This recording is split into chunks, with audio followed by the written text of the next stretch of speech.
Kerajaan membuka ruang perbincangan mengenai reformasi dasar dadah negara dengan memberi penekanan kepada pendekatan lebih seimbang yang mengutamakan rawatan dan pemulihan individu terlibat dengan ketagihan tanpa berkompromi terhadap usaha pencegahan serta penguatkuasaan.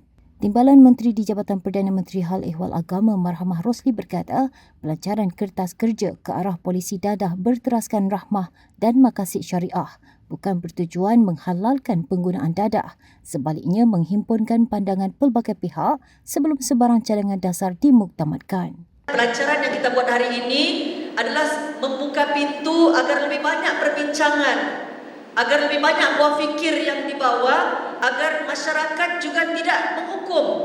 Saya menyeru untuk keseimbangan dalam kita memperjuangkan nasib mereka yang terlanjur terlibat dengan penyalahgunaan dadah. Dalam masa yang sama perlu juga ada usaha dipergiatkan.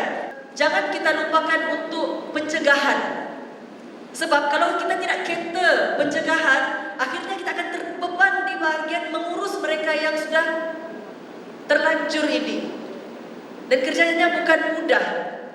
Menurut Marhamah, usaha membantu individu yang terjebak dengan penyalahgunaan dadah perlu berjalan seiring dengan kempen kesedaran dan pencegahan yang lebih agresif, khususnya dalam kalangan generasi muda. Isu ini bukan untuk menghalalkan, ya, tapi kesedaran perlu kita sebarluaskan kepada anak muda, ya, bahkan kepada anak-anak kecil, ya, betapa dadah ini dia bukan dalam bentuk yang konservatif, bentuk zaman dulu-dulu. Zaman sekarang ni saya dimaklumkan dadah tu bentuknya sangat advance, ya, bahkan tidak diketahui pun benda tu dadah sebenarnya.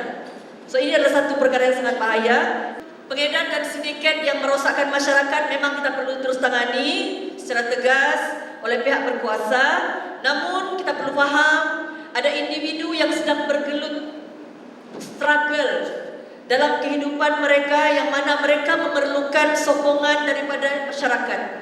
Untuk pulih perlu sokongan. Untuk pulih bukan dengan cara hukuman.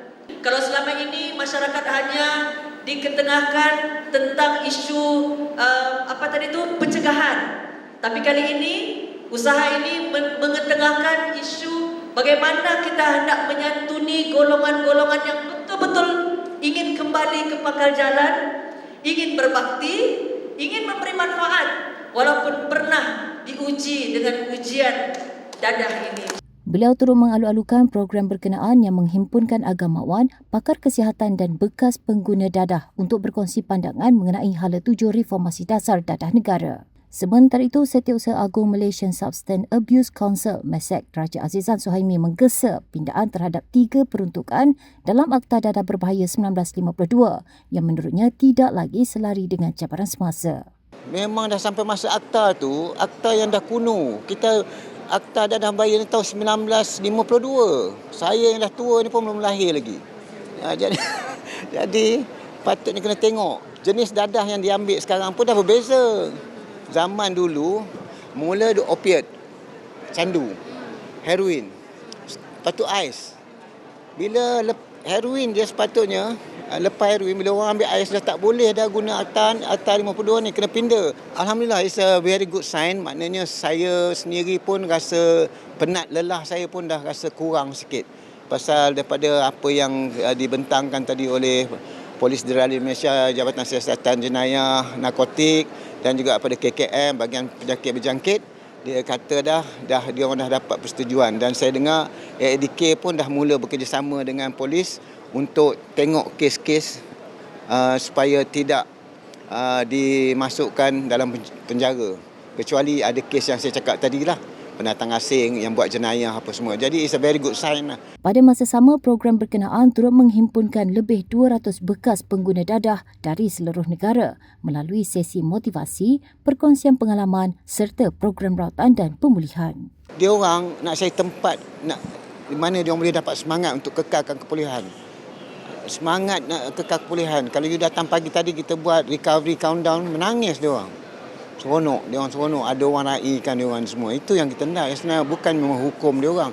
Stigma salah kalau kita ikut salah dari segi undang-undang, perogol salah, perompak salah, makan rasuah salah. Apa dia dadah pun salah. Saya tak kata ambil dadah tu betul, memang tetap salah, memang haram.